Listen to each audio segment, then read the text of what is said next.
Y'all love Taylor Momsen, so let's get punk again. We're going to talk about Avril Lavigne. So as always, this series is going to go through her whole life, from childhood, career, ups and downs, relationships, friendships, all of that. Y'all know I love doing these series because it's good to see a celebrity as a real person that has mixed experiences and not just see them as a product. So anyways, they deserve to be seen as more than a product. Let's get into it. Okay, so let's talk about her birth chart. She's a Libra Sun, a Scorpio Moon, a Libra Rising, a Virgo Mercury, a Scorpio Venus, and a Sagittarius Mars. And I've said it before, and I will say it again every time it comes up.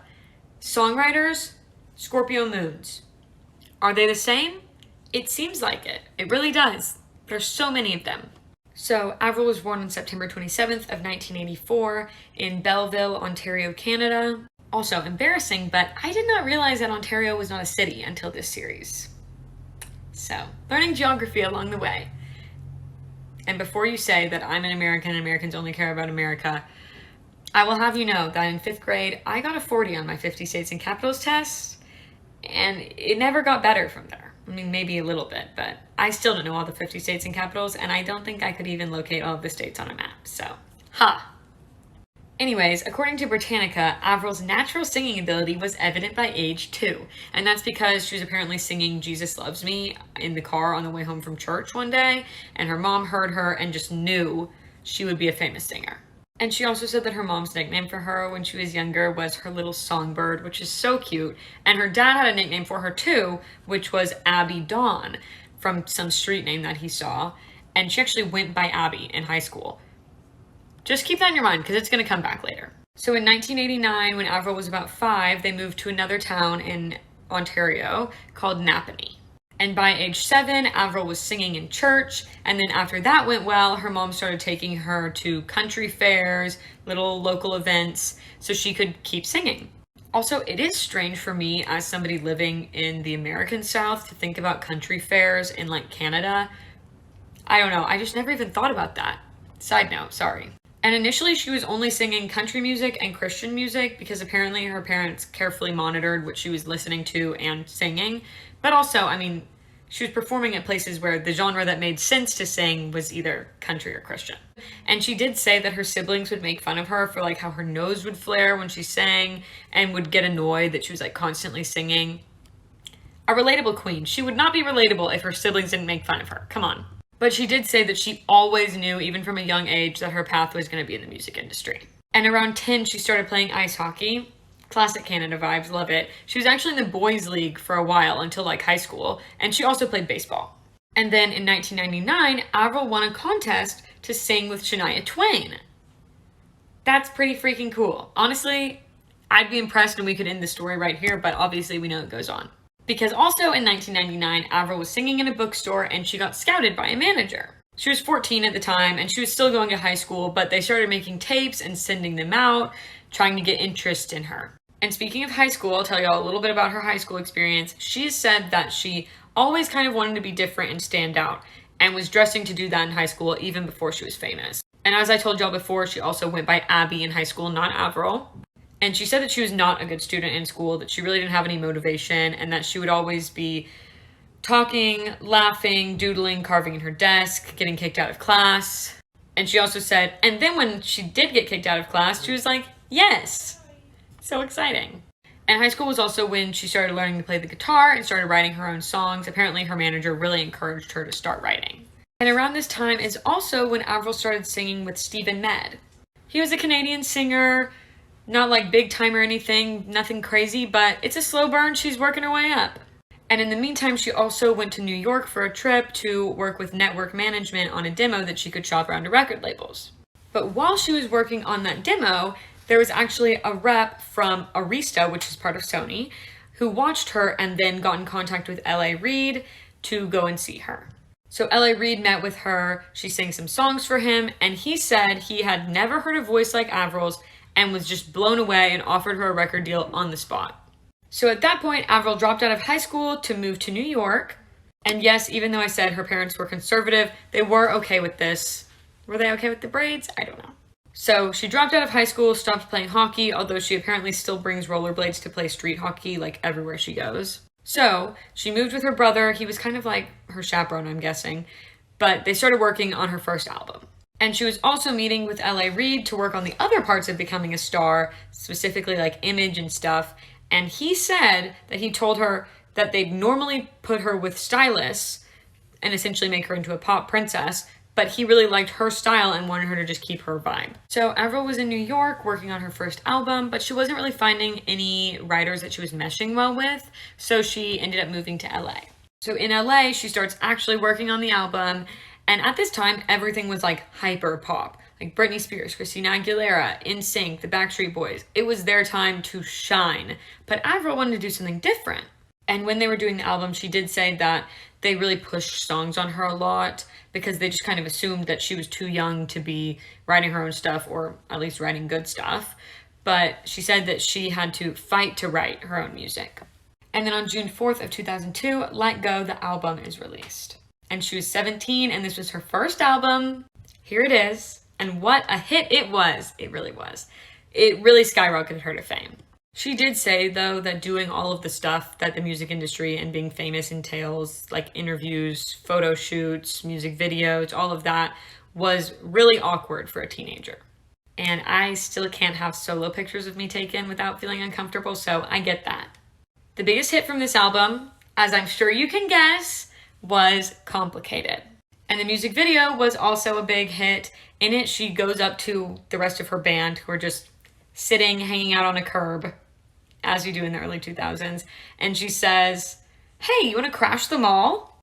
What is crashing the mall, you may ask? Well, we find out through the course of the music video. Basically, it's just messing with displays, harassing a store employee who's giving out samples, trying on silly clothes, scaring customers. In short, just being little shits at the mall, which we have all done as tweens and teens, so I'm not judging. Anyways, crashing the mall actually kind of became sort of a thing after that. I mean, it was kind of already a thing, but now they had a name to put to it. And as soon as a month later, after she released Let Go, the first mention of Avril as the Anti-Britney came about. She's not like the other girls, and that was kind of her thing. And part of this was based on interviews that Avril and other new artists like Michelle Branch, Pink were giving. Avril specifically said, "I don't want to sell sex. I feel that's sort of lame and low. I've got so much more to say." Which may not have been intended as a jab on Britney, but people 100% took it as a jab at Britney. But the other part was just the public in general and the music industry comparing them. They positioned Avril as like serious, deep, conservatively dressed, real songwriter, and Britney as the sexy, vapid bimbo. Which, yes, is incredibly rude and not accurate and misogynist. The comparisons made between Avril and Britney throughout their careers, Avril being the anti-Britney, not like other girls, punk rebel whose music was serious and worthy of your consideration, versus Britney being overly sexualized, girl's girl, bimbo, vapid, shallow music. Which I don't agree with. Let me just say that before I get comments. I don't agree with that. I'm just saying that's what people were saying. And it is at this time that I would like to plug Mila Tequila's Britney documentary on YouTube. If you haven't seen it, you should go watch it. It takes you through all of her eras, all of her looks, her whole career. It is amazing. So well done. And I love Mila Tequila. Please support her. Yes, this is a fan account. Anyways, in reality, the industry and the public were criticizing these pop princesses, as they called them, for playing the character that they created, they promoted, they bought into, and they idolized. But this is about Avril, and Avril was the down-to-earth, heartfelt, serious songwriter that you could basically point to and say, my music taste is better than yours. Even though that is yet another heavily commercialized persona, as much as I'd like you to think that it's not. And yes, the industry created both personas and profited off of the competition between them. Now, Avril didn't see it this way, or at least she didn't claim to, but L.A. Reid 100% knew it, and even admitted in an interview that that was part of their marketing strategy. And then, August 29th of 2002 was the VMAs. And Avril won Best New Artist in a Video for Complicated. I told y'all it was a hit. And she has won a ton of awards from a ton of different organizations, but I'm only listing ones that I know by name that we all know of, you know, excluding Kids' Choice Awards, Radio Disney, Teen Choice Awards, which, don't get me wrong, she has won a shit ton of those awards. She really has. And by the way, if you think that going through the winners of some of these award shows in certain years would be a fun series, let me know. I feel like it could be fun, like a little throwback. Anyways, back to the 2002 VMAs. So she wins her award, Kelly Clarkson presented it to her, and she went up, she hugs Kelly while also grabbing her award, and then it looks like she's pushing Kelly out of the way. And people definitely saw this and thought that it was really rude, and Kelly said in an interview years later that, years later I saw Avril and she said, "Oh my gosh, people keep saying I elbowed you in the face, and I'm so sorry," which would imply that Avril didn't know she was doing it. However, Kelly said, "I don't know if she felt bad about it or she didn't mean to do it or what, but it felt purposeful." On November 1st, 2002, she did an interview with Entertainment Weekly where they discussed the other big female names in the music industry. And she said specifically, "I don't like that term, the anti-Britney. It's stupid. She's a human being. God, leave her alone." Which does sound like a comment that I would get on one of my videos. Which, once again, these are public figures. This is pop culture. It is history, whether you like it or not. This is what history is going to be. Does it get exhausting saying this so many times? Yes. However, in that same interview where she talked about leaving Britney alone and how she's not the anti-Britney, she did bring up Christina Aguilera's music video, and she said, "Poor girl," because I guess it was too sexy for Avril's taste. Also, last thing on the interview, she was apparently eating a bowl of cereal with her skateboard as like the table. So Avril, love it. Love to see it. And then December 5th of 2002, Avril starts her Try to Shut Me Up tour. And there was rumors around this time that she was dating her guitarist, but she denied that completely. And also during this tour, her grandfather passed away, which was a very hard time for her. So, finally to the comment. March 6th of 2003 was the first reference I could find of people calling her pop punk princess. And this really became her thing over the years. People constantly referred to her as pop punk princess, even though the punk community absolutely hated it. They felt like she was too generally loved, too commercialized, too teenage, just not hardcore enough to be punk, which pop is at the beginning of it for a reason. However, her guitarist did say that Avril herself never said that she was punk, never claimed to be a part of the punk movement. The public did that. The public gave her that name, and the general public doesn't know the traditional definition of punk or all of the ins and outs of the punk community. It's kind of the same thing that happened with Nirvana. As soon as Nirvana got popular, the punk community disowned them. But perception is everything, and for mainstream, she is punk, and you can't deny she's a pop princess. So Pop Punk Princess feels like a good title. Anyways, June 4th of 2003, her Try to Shut Me Up tour ends. And then comes Avril's feud with Hilary Duff. And it all starts on September 15th of 2003 when Avril made some comments about her fans. Her own fans, not Hilary's. So supposedly Avril said, "I sometimes see girls who are dressed like me and made up like me. Get a life, you know?" I couldn't find the actual interview where she said that anywhere, but people were saying that she said that, so that's where it began. Well, Hilary Duff had some thoughts on that, and she voiced it to a reporter and said, "I think some of the things Avril said about her fans were kind of mean-spirited. She said that she was pissed off at her fans for copying her style. I was like, you should be happy that these people like you and look up to you." So that's where it starts, but in the meantime, on March 4th of 2004, Avril starts her Live by Surprise tour. And this was a mall tour that she did for a month, like right before her next album was coming out, to promote it. And basically what she would do is a couple days before they actually performed, she would release the information about what mall they were going to be at and at what time. Which I feel like that sounds really fun, although it was probably extremely chaotic. But I do want to talk about mall tours for a second because such an interesting topic. And Mila Tequila briefly mentioned them in her Britney documentary, and I was like, I forgot about mall tours, so we need to talk about it for a second. And at the time, mall tours were like perfect viral marketing. Perfect. Because her audience, teenagers. Teenager hotspot, the mall. Where you would buy a CD, also the mall. Perfect.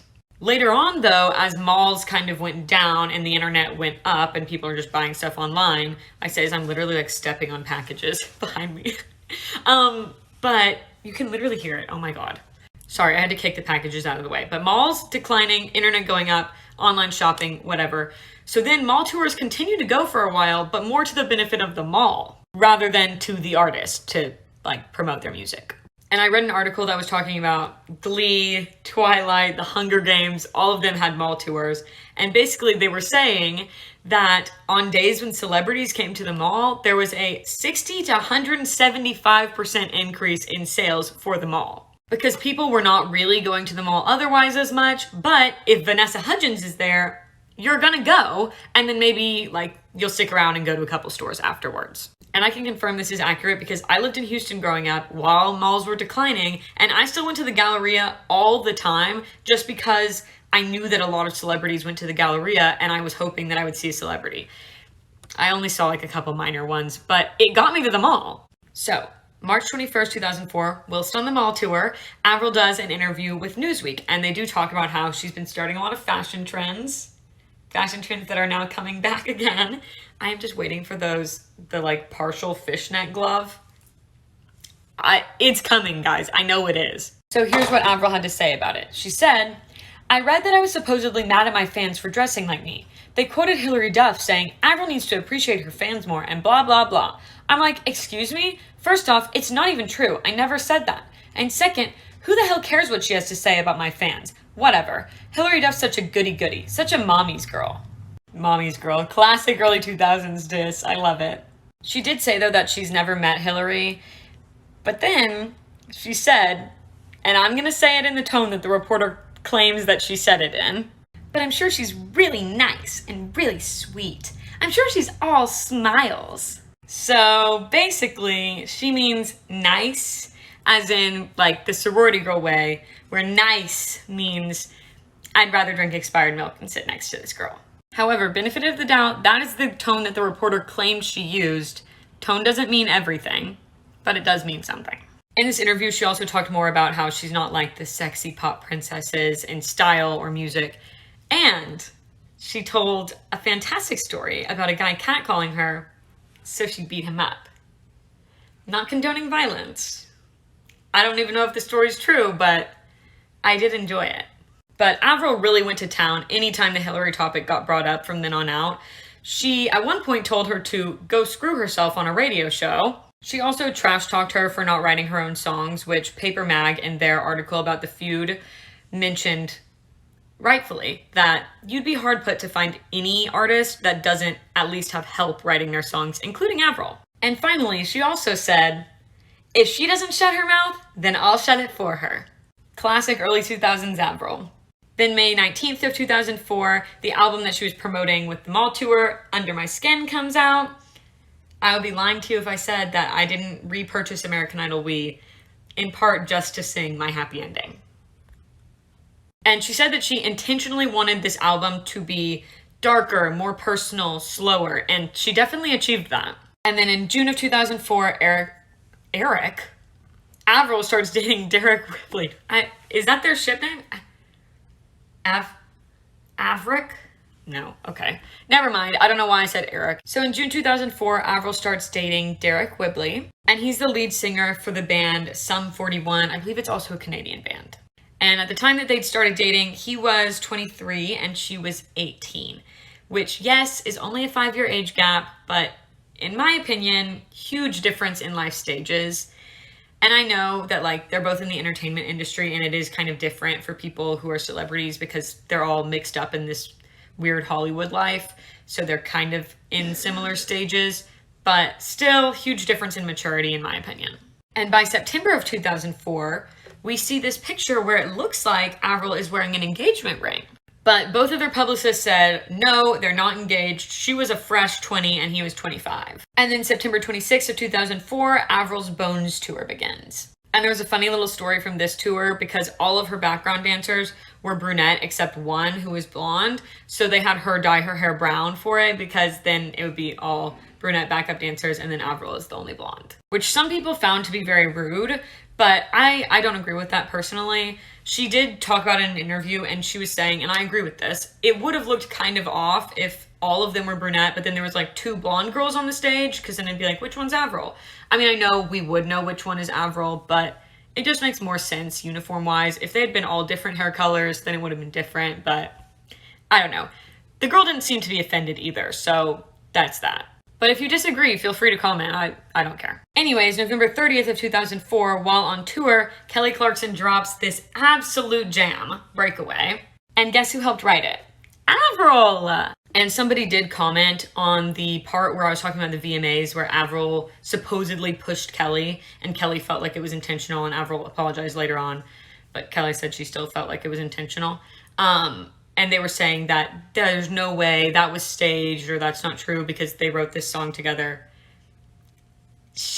Avril helped write this song, but you can write a song like way before it comes out. This could have been written before the VMAs. It could have been written without Kelly Clarkson in mind, and then it ended up getting into Kelly's hands. I don't know the background of this song really, but all I'm saying is that's not really how the music industry works. You're not best friends with everybody that you work with or that you write songs for, because you might not even know that you're writing a song for them at the time. And Kelly said she felt like it was intentional, although Avril said she didn't mean to.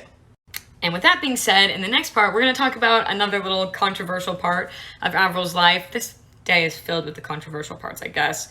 We're going to talk about the clone theory. So this clone theory started in 2005 with this Brazilian fan page, but it surpassed 2005 and it's still alive, clearly. And I don't really mean an actual clone, but the theory is that when she started becoming famous, she started using a body double because, you know, navigating fame, the music industry, appearances, working all that time is really hard. So she decided to employ a body double to go to some of her appearances. And the body double they claimed was named Melissa, and where they got this name, I truly don't know. After that, the theory goes that Avril was quite depressed after the death of her grandfather, and she decided to pass away, if you get my drift. However, supposedly, the record company still wanted to make money off of the Avril Lavigne personality, and the first record was such a hit, so they decided to keep going, but just with her body double, Melissa, in place as Avril. And the Guardian article that I read on this, shout out to the Guardian, I do love you so much, said that the proof that people were giving for this was that she used to wear pants on the red carpet, but she had started wearing dresses and skirts. Her face looked slightly different, and there was a picture where she had Melissa written on her hand. I have counter arguments to all of these points, which I'm sure many of y'all are forming in your head right now. First of all, she may have just wanted to change her style or been experimenting with different styles.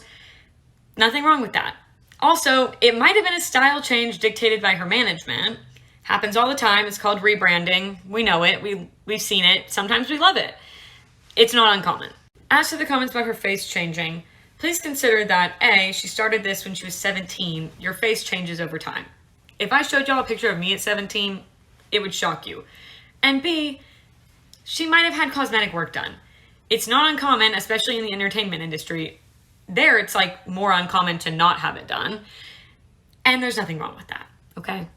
And third, and truly the only piece of evidence that I needed at all, is that the first line of the blog, the Brazilian fan page that started this whole theory, says, "This blog was created to show how conspiracy theories can look true." So yes, it's a lie. I will say, I have zero explanation for why Melissa is written on her hand. I don't know. Ask Avril. Anyways, moving on for a while, this is the picture that's trying to compare her, saying this is Avril and this is Melissa. Again, the page that started it straight up said that it's not real. So, it's not real. She grew up. Maybe she got some work done. Nothing wrong with that. So then, June 28th of 2005, we find out that Derek and Avril are now engaged. She was 20 at the time, and he was 25. And shortly after that, in September of 2005, her Bones tour ends. And now, fast forwarding a little bit into 2006, May 19th, Over the Hedge comes out. And guess who's in this movie? Avril. She plays Heather. As you can see, Heather is a possum. And honestly, I think that they kind of bear a small similarity, and I mean that in a very good way. This is a cute character. She's cutie. Avril's also cutie. It just works. And then July 15th of 2006, Avril and Derek get married. Now, online, it said that they were having a small private wedding with a red semi-gothic theme, but this doesn't look like the red semi-gothic theme, and neither does this. In fact, honestly, I am shocked that this is Avril Lavigne's wedding, but she has said before, she has a girly side that's just not her persona. And their first dance was to the song Iris by the Goo Goo Dolls, which I feel like everybody has memories strongly associated with that song. If you have some and you want to share them, please do in the comments. I would love to hear. I feel that we all do. And then November 17th of 2006, Fast Food Nation comes out, which as you can see, Avril is also in. And I have to say, before doing this series, I had no idea that Avril had acted at all. And I've never seen this movie, so of course, go figure. And I've never seen Over the Hedge. Please don't bully me. Anyways, she plays Alice. And by the way, up here, Wilmer Valderrama is also in this movie, and they became friends on set. And I have seen y'all's comments about doing a series on Wilmer or doing a series on Wilmer and Demi. I will. Don't worry. There is much to say on that man. And then April 11th of 2007, Avril releases The Best Damn Thing. Fantastic album. And we are graced with Girlfriend. Hey, hey, you, I don't like your girlfriend. When I do listen to the lyrics, it does make me sad a little bit. As a girlfriend, you know, I wouldn't want somebody thinking that about me.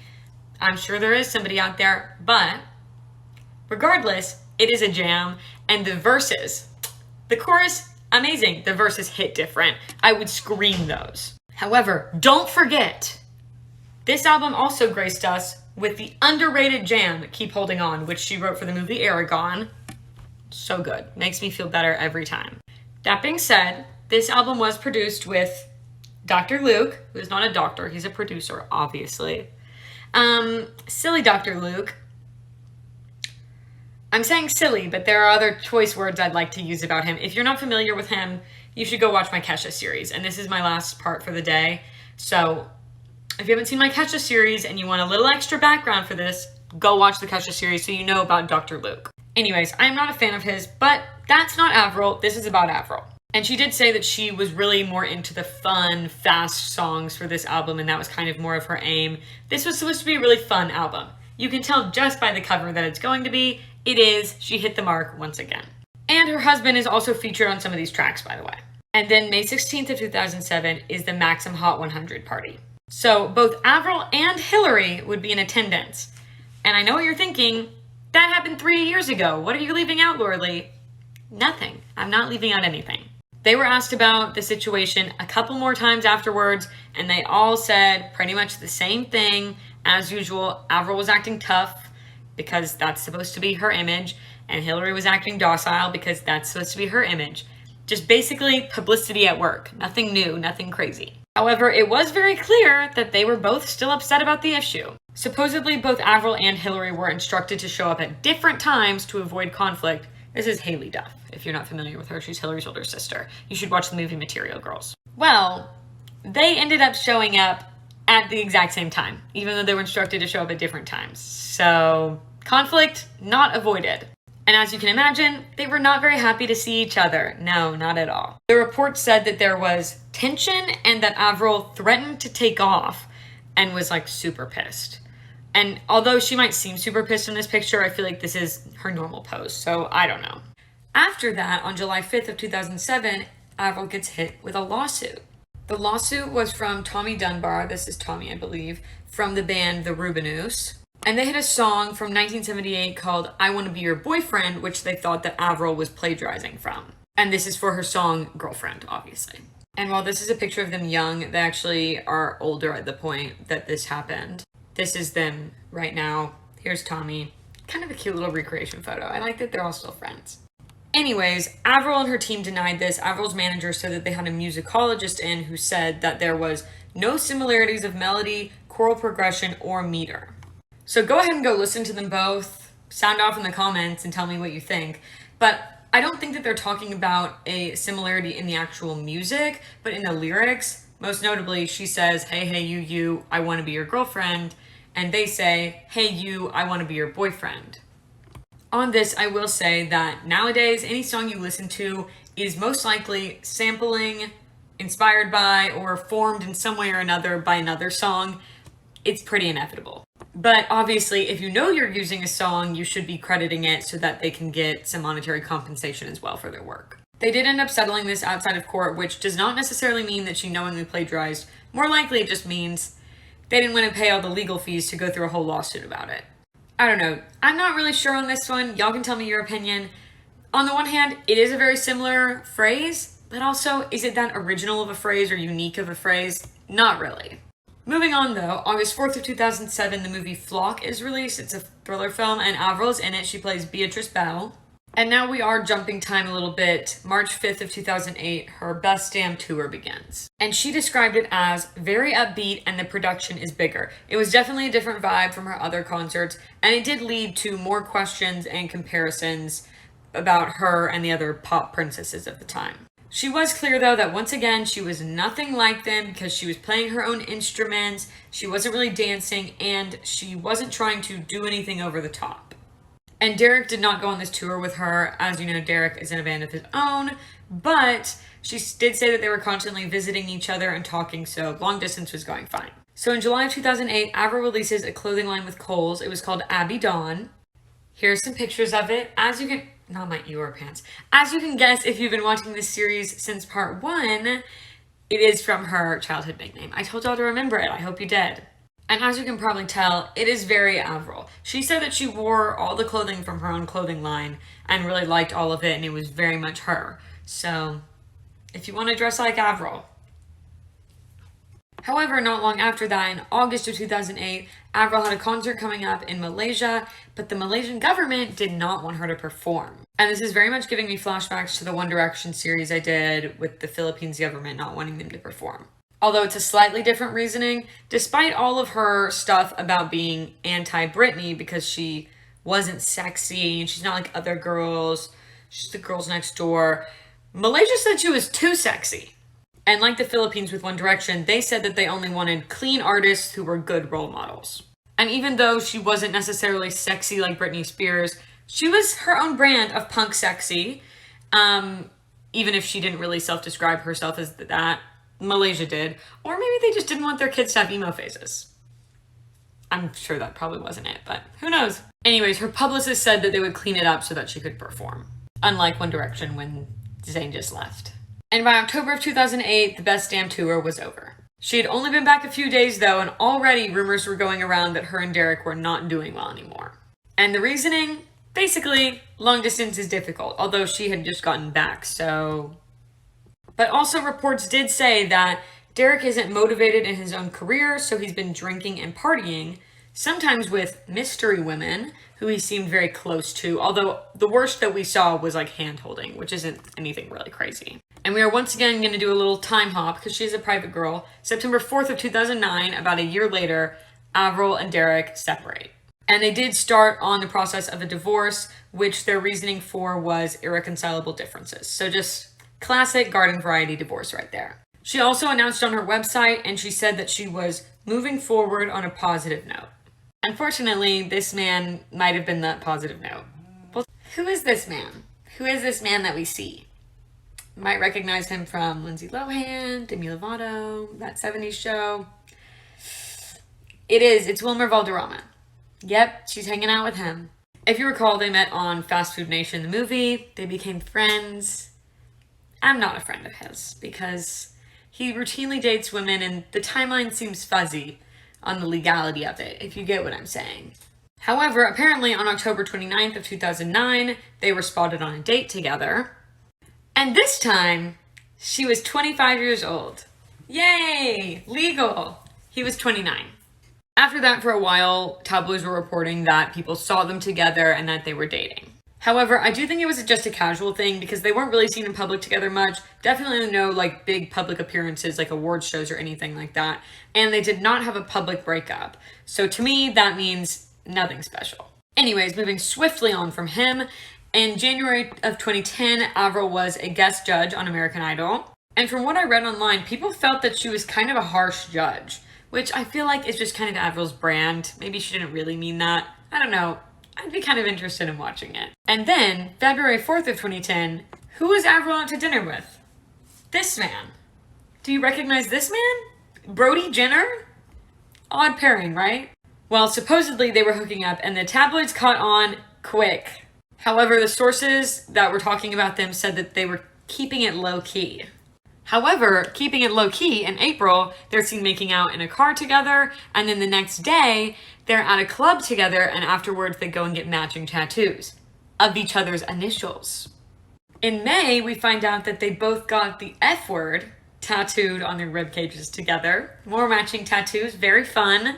And by the way, y'all might think I'm being sarcastic when I say matching tattoos fun, but honestly, I mean, if you're collecting little memories on your skin and it's not gonna weird you out if like things go wrong with that person, I think it's kind of cute. It's a little bit cute. Especially something like the F word or just something that's not, I mean, they did their initials too. But if it's something else that has nothing to do with that person really, you could forget who it is. You could just forget about that part. Avril's dating Brody Jenner now, and even more tattoos coming. So July 7th, we see them out together, and he's changed his A tattoo. Again, sorry, please don't look at my Eeyore pants. He's changed the A tattoo to just Avril. It's out there. And you probably can't see this picture, but this is Avril's B tattoo, which she changed to Brody.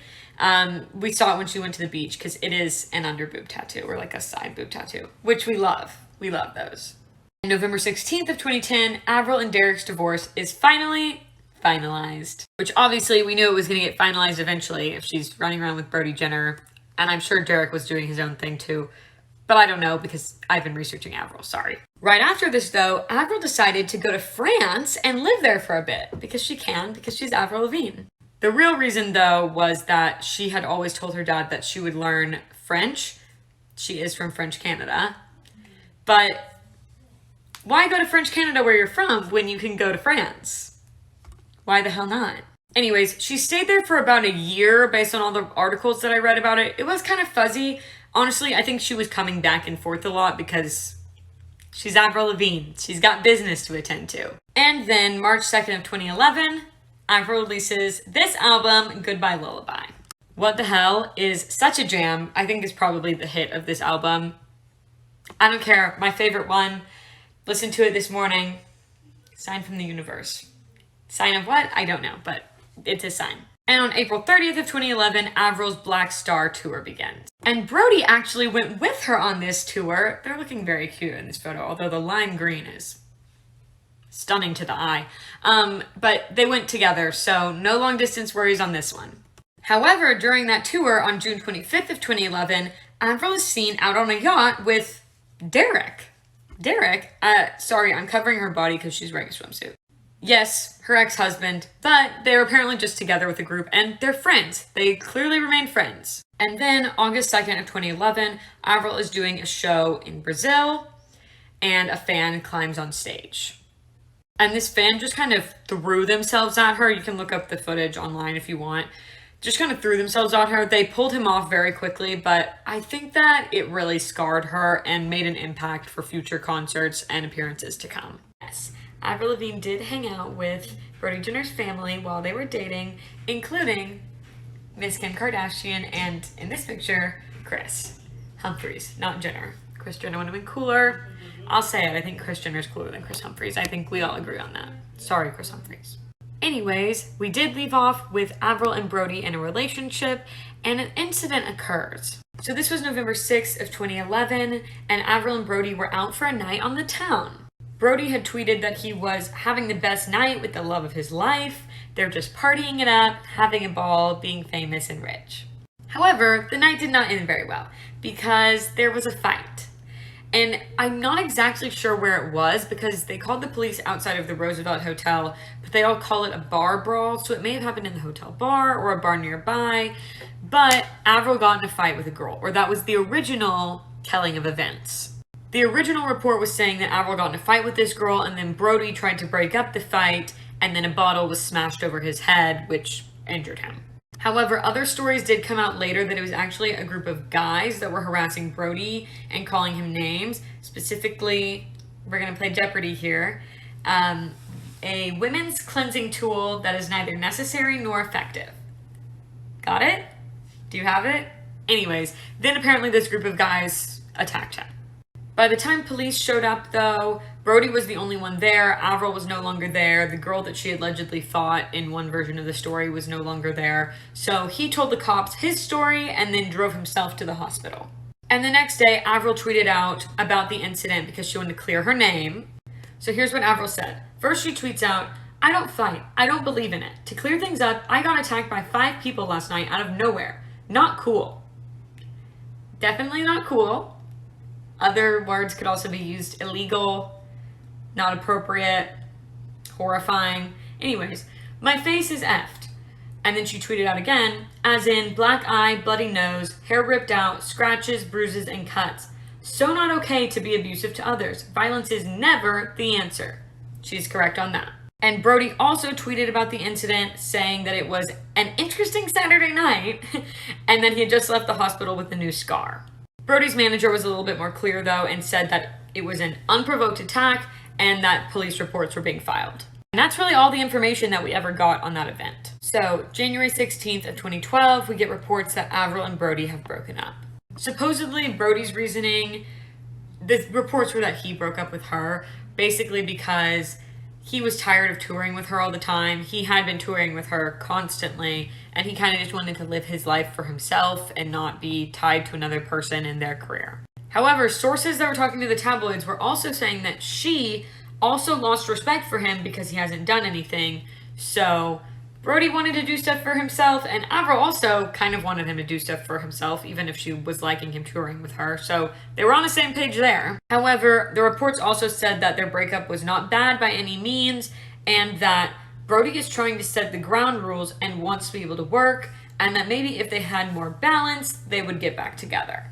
And about a month later, on February 18th, her Black Star tour ends, so she's also back in LA now. And also this month, February of 2012, Avril meets Chad Kroeger.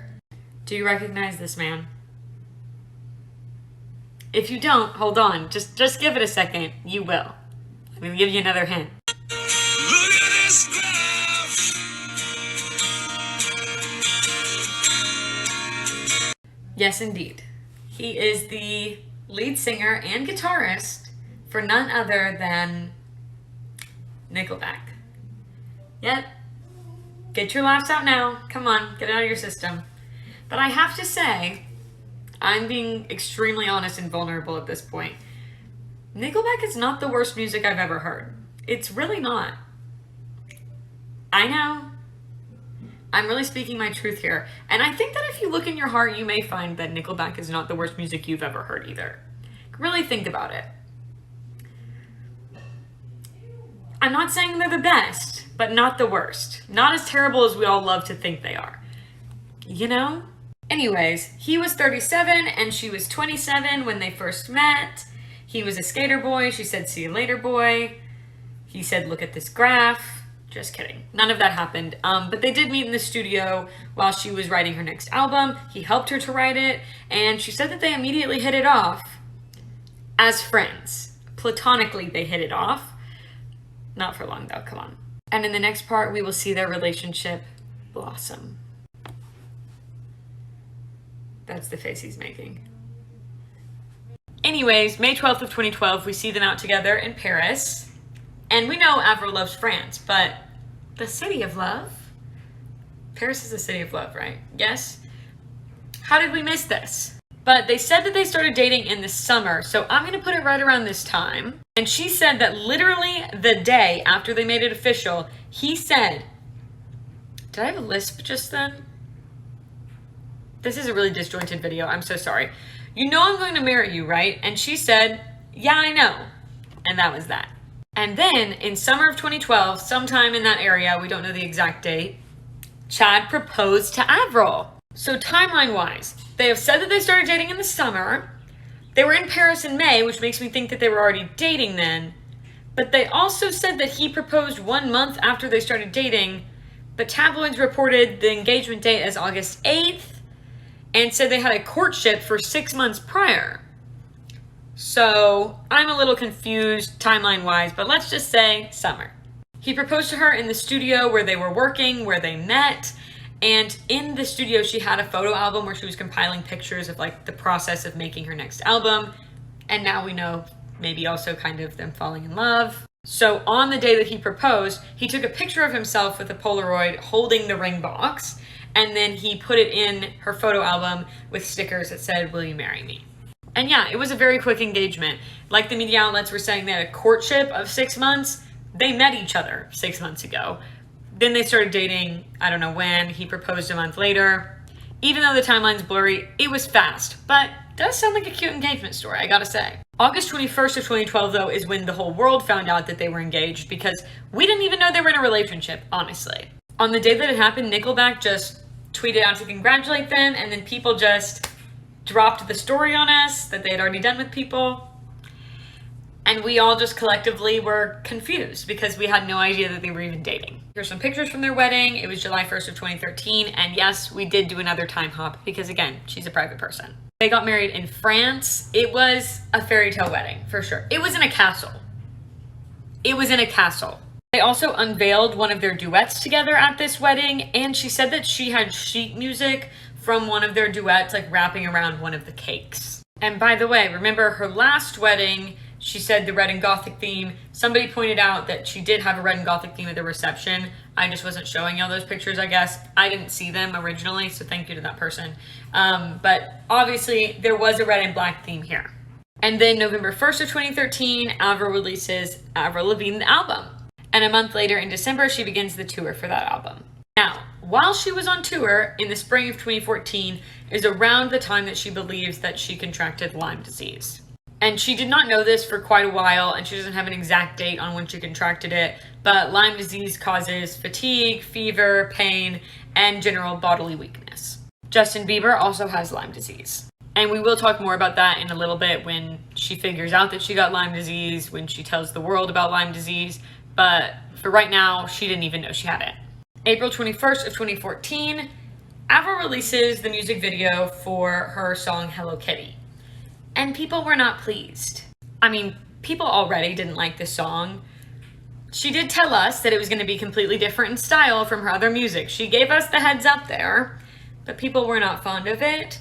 And by the way, she says that it is not an innuendo in any sense. It is genuinely about her love for Hello Kitty. I think it's about experimenting with your sexuality, but that's besides the point. You can make up your own opinion about the song in general. My opinion is that I don't really like it. The video, though, specifically, was immediately shot to shit as being blatant appropriation of Japanese culture. One article by the Daily Beast said, it reduces an entire nation's vibrant aesthetic to sushi, bangs, and enthusiastic Fujifilm product placement. And they also pointed out that it was very similar to Gwen Stefani's Harajuku dolls phase. Now, I am not Japanese, so my opinion matters literally not at all. And a bunch of her Japanese fans did tweet out saying that they had no problem with it and they appreciated her love for their culture. Avril herself did tweet about it when all of this was happening, and she said, "Racist? LOLOL. I love Japanese culture and I spend half of my time in Japan. I flew to Tokyo to shoot this video." If you're Japanese and feel like watching the video and sharing your opinion, by all means use my comment section. If you're not Japanese, no need to share. And that, I think, accurately summarizes the controversy, and we'll move on. Next up, May 22nd, 2014, Avril starts a tour with the Backstreet Boys, which I do find to be interesting because in her youth, she was so anti-pop and didn't want to be compared to any of the pop stars, which I guess it could just be like people like Britney Spears and Christina Aguilera, just the girls. Maybe the boys are fine. I don't know, but she's certainly with the Backstreet Boys now, and we do love some early 2000s nostalgia or 90s nostalgia. And of course, while on tour, there was also backstage pass options where you could go backstage for a more expensive price and meet Avril and meet the Backstreet Boys and take pictures with them. Avril, though, had a rule that fans had to stay at least arm's length away from her, and even in the photos, which did make for some awkward photos, which people did criticize a lot. Here's one of the photos. This, I think, was because of the fan that attacked her on stage in Brazil, which I understand. I would be scared too. I'd probably just let go of the meet and greet altogether, but maybe since she was with the Backstreet Boys, that wasn't really an option. I'm not sure. Anyways, people were really pissed about this, and she did end up letting people take pictures with her normally after a while.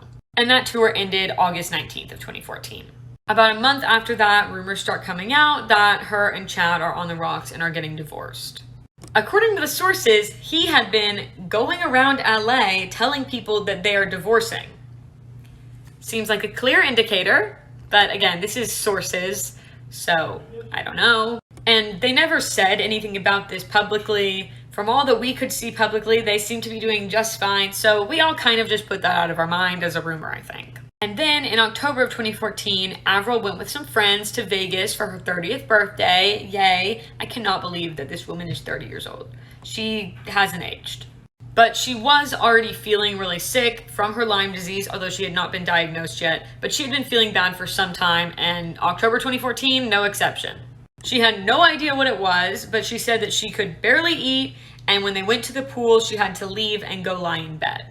And after that trip, that was really the breaking point for her. She eventually got diagnosed with Lyme disease, and she was bedridden for 5 months, according to her, so she had to take a break from the public eye, of course. And yes, people did notice. Obviously, if Avril Lavigne just disappeared for 5 months, we're gonna notice. And a fan decided to reach out to her on Twitter because they hadn't heard anything from her. They want to know what was up. So the fan reached out to her and said, "Hey Av, it's been like 2 years since you completed your last album. Are you in the studio right now or working on something?" And this fan was being sweet. They were just saying that they were worried and everybody else was worried. And Avril replied, "I feel bad because I haven't been able to say anything to the fans to let them know why I've been absent.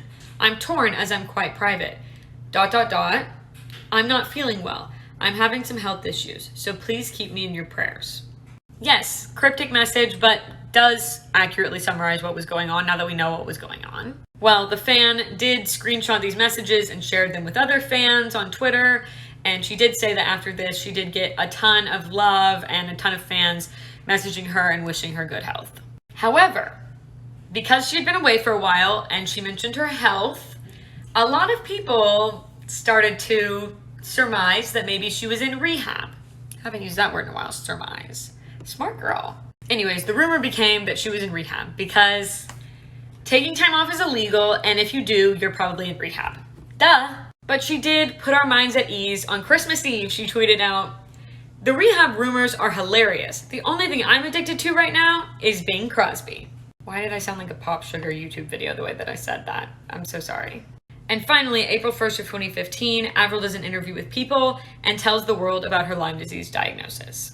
She said that at the worst of it, she felt like she couldn't breathe, couldn't talk, and couldn't move, and she thought she was dying.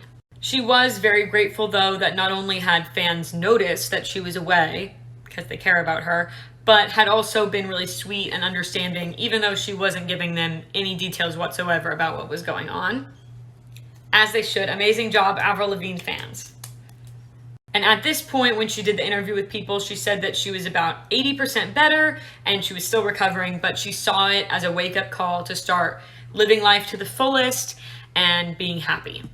Also, beautiful picture of Avril. Not really the style we're used to seeing her in, but very cute, clean, chic, nonetheless. I love it. And August 23rd of 2015, a post is made on this little website. You might or might not have heard of it, Tumblr. Any memory? Yeah, me too. Flashbacks. And I see this app becoming more and more like Tumblr every day, I swear to God. Anyways, a Swiftie account posted a meme, essentially, comparing awkward celebrity fan encounters with Taylor Swift's fan encounters and how friendly and nice and close she is to her fans. And Avril was, in fact, in this meme, as you can see up there. As you can see, Britney also made this meme, so did Kanye and Katy Perry. But anyways, Taylor actually saw this and liked it, and Avril also saw it. Which, honestly, kind of a dream if you're that Tumblr user. Avril was not super happy with it though, and she did take to Twitter to vent her frustrations, and she said, "Comparison is judging, and judging a person does not define who they are. It defines who you are. We all love our fans." For some reason though, people really escalated this. Like, they made it, all of a sudden Taylor was being so shady for liking the post, and Avril must absolutely hate Taylor. I don't think it was ever that deep, personally. Taylor actually is a very interesting figure to compare to Avril though, in that when Avril was younger, she was often compared to people like Britney and Christina, the pop princesses of the time, and she was extremely adamant that she was nothing like them, that she was not trying to be hyper feminine or revealing or sexy, and that she was a very serious songwriter. And honestly, it was kind of implied in most of the interviews and articles written about it that somehow Britney and Christina's femininity and sexuality was bringing them down. Well, enter Taylor Swift, who is very girly girl, I guess you could say, very feminine, speaks openly about, sexuality and stuff, also is a very serious songwriter. So I wonder what Avril would think about a comparison between the two of them. If she likes Taylor Swift, what she thinks of her, I would be so curious to know that. However, she definitely likes her at least a little, because no need to fear. They did a little duet together right after this Twitter incident, I guess to kind of squash the beef. Taylor had Avril come out on stage and they sang Complicated together. Iconic, love to see it, amazing. And that was really it for the Tumblr, Twitter fight, or whatever people were making it out to be. It wasn't a fight. It was really just three, in my opinion, completely neutral acts on social media. So no beef between her and Taylor Swift, although I am interested to know what she thinks of Taylor Swift's music. But anyways, moving on, September 2nd of 2015, Avril announces that her and Chad are separating. Although she says, of course, they still love and respect each other, you know, they all say that. Although actually in this case, I really do believe that they do, just based on their actions afterwards. They still are very much a part of each other's lives. So I think that they still do respect and love each other, although I don't think that's always the case. Now, not a lot happened for Avril in 2016, so we are going to skip over that year. We're going to 2017. And not a ton happened in 2017 either, except in May when the clone rumors came back around. And this was 2017 Twitter. I mean, I feel like that in and of itself explains everything. And once again, because I've seen so many comments saying I'm such an idiot and, you know, it must be true, it is true, her birthmarks have changed and stuff like that. Once again, only piece of evidence I need. The first line on that Brazilian fan page is telling you that they created this to show how easy it is to buy into conspiracy theories. It's not real. But I do think there are a number of reasons why people so easily bought into this theory in particular. I think these theories in general pop up for a number of reasons. Either people are bored, or it's kind of a form of escapism. They're not super happy in their daily lives, and it's fun to believe in something, to look for evidence for something, to be somewhere other than reality, which absolutely no judgment on that, okay? I love a good period piece, and it's 100% escapism. I do think, though, some other people who buy into this maybe is because they loved Avril's first album. They considered themselves hardcore fans, but they did not really like her subsequent albums. Maybe they just didn't want Hello Kitty to be real. I understand the sentiment. But what do you do then with that cognitive dissonance when the thing that you so adamantly believed, or the person you so adamantly supported, is now contradicting itself? You have to find a way to make it make sense in your brain, and this theory is really good for that, which is, I think, why a lot of people hook onto it. But in reality, there's no requirements for being a fan other than those that you set on yourself. You can still be a fan of her and only like the first album. There's no problem with that, in my opinion. That's my opinion on the clone theory, though. Again, you can support it if you want to, but in my opinion, it is not real. Even the allegations that her birthmarks and freckles are different. I think a lot of people don't know a lot about cosmetic procedures, because you can get those removed with cosmetic procedures. I think that would help people a lot to explain it. Also, just the natural aging process. I don't think a lot of people are well versed in, so it seems weird when people age. And I also feel like if it were me, I would be bothered by a theory that I am not myself, because then all of my achievements from that point on are not really mine. That's disheartening. Anyways, April 22nd of 2018, reports come out that Avril is dating Philip Seraphim. And I hope that I'm pronouncing that right, but I don't know that I am. Anyways, she was 33, he was 32. And he was described in Daily Mail as the son of a Texas billionaire. And basically, after looking it up, I think that their family is in like investment management. Please don't quiz me further on that. I know nothing about it. However, apparently they had been dating a few months at this point. In November of 2018, Avril did an interview with an Australian radio show, and they brought up the clone rumors. Her response was, yeah, some people think that I'm not the real me, which is so weird. Like, why would they think that? I don't know. Although I did express some of my theories on why they do. Moving forward in 2019, she releases Dumb Blonde with Nicki Minaj in February. And honestly, I feel like this song did not get any press at the time, because I don't remember it coming out. I didn't even know that it existed. And why? Because it's Avril Lavigne and Nicki Minaj. Like, you would think that would be everywhere, but no. On Valentine's Day of 2019, People publishes an article interviewing Avril Lavigne and talking about her next album. And she did mention her ex-husband at that point, Chad Kroeger, and that he had helped her to write one of the songs on the album. And she also said she was really grateful to have had someone like him in my life who cared while I was getting back on my feet. Basically, even after they separated, he's still working with her on her music. He still cares about her and wants to help her. And she feels the same way towards him, which is amazing. And the next day, February 15th, Avril releases her new album, Head Above Water. And the inspiration for many of the songs on this album was her struggle with Lyme disease, and she even said that a lot of them were written and recorded from her couch or her bed because she was just so weak. There was one song on the album, I Fell in Love with the Devil, that did come with some controversy, as you can probably imagine.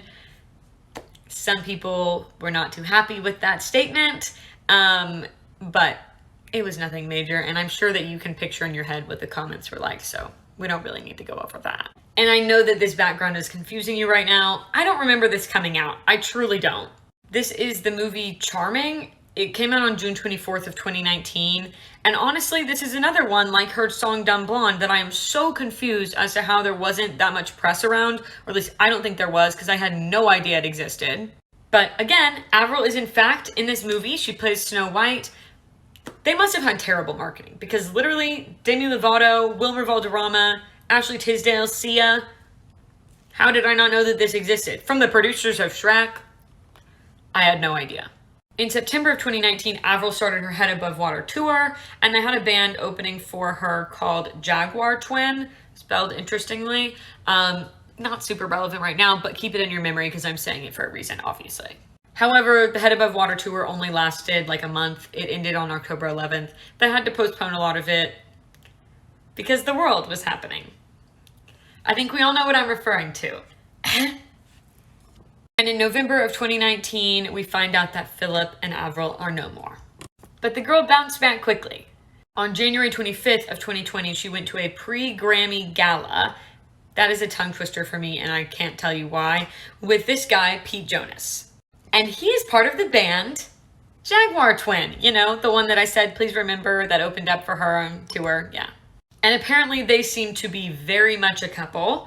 I mean, they attended a public event together. In the celebrity world, you might as well just say, we're serious. However, in this case, I actually think it was not serious. I think it was casual because we never saw them publicly again. And he really just faded out. No public breakup, nothing like that. He just faded into the distance. Maybe it was just a friend outing. I don't know. Maybe she was planning on taking Philip and then they broke up, so she decided to take him. I don't know. By November of 2020, though, Avril said that she had no interest in romance at all and was focusing on herself. Famous last words. She bought a house in Malibu also for herself, and she said, I'm doing this for me now. I'm the only person. I'm the only one I can rely on. Which is true. But then this man entered the picture. Mr. Celery Head over here. And sometime around December of 2020, Maud's son reaches out to Avril to send her a song. Apparently he had actually shown her this song before and she had said she really liked it, and basically he really wanted to collab with her and was very nervous to ask her because she's Avril Lavigne. No blame there, buddy. I totally get it. Kind of wearing both of their colors, the green and the pink. Did I plan it? No, but it's cute. Anyways, he apparently said to her, I want so badly for you to be on my album as the only person that appears besides myself on it. And she said yes to that collab. And then they apparently kind of co-wrote the song. I mean, I don't know. I'm guessing it wasn't fully written when he showed it to her. The details are a little unclear, but they're working together. That's the point. We see them here working together. And January 8th of 2021, they released the song together. It was called Flames. And at this point, they both had feelings for each other. But Avril was trying to resist it because she's trying to focus on herself. But she couldn't. She couldn't resist this man. By February, we see that Maud has Avril's name tattooed on the back of his neck. You might as well just call it official at that point. You're definitely dating. In the meantime, in July of 2021, she released a song with Willow Smith and Travis Barker called Grow. And then in September, they show up to the VMAs together. See, this is just them. Me, them. We should be best friends. I don't know. Just a silly thought. Anyways, they show up to the VMAs together. They're very obviously together, as we can see. And going to an awards event together, in my opinion, is saying their relationship is serious. On February 25th of this year, 2022, she just released this new album, Love Sucks. Yes, I will be listening to it, obviously. And if you've already listened, please let me know your thoughts. I would love to hear them. And at the end of this very month, she's starting the tour for that album. She's also going on a tour with Machine Gun Kelly this summer. I'm not a fan of his, but I'm sure y'all have heard all about that. There's also a Skater Boy movie coming out, which I imagine to be wonderful, as long as it doesn't end up like a He's All That situation. Actually, I'd still watch it and probably still enjoy it. I'm not even gonna lie, I enjoyed He's All That. I love a cringe romance, guys. I love it. I have a lot of opinions on that movie. If you want to hear them, let me know. Anyways, I'm very excited about that movie. And that brings us to the end of another wonderful series. I enjoyed researching this. I hope y'all enjoyed learning more about Avril. I had a great time, and I wish her all the happiness in the world. I really do. Sources, yes, I work so hard on these. Like, share, subscribe to my YouTube, follow this account, tip me if you want. You really don't have to do that. Oh, but thank you to the girl who tipped me on Venmo and told me to hide my transactions. I really appreciate that. Anyways, I love y'all.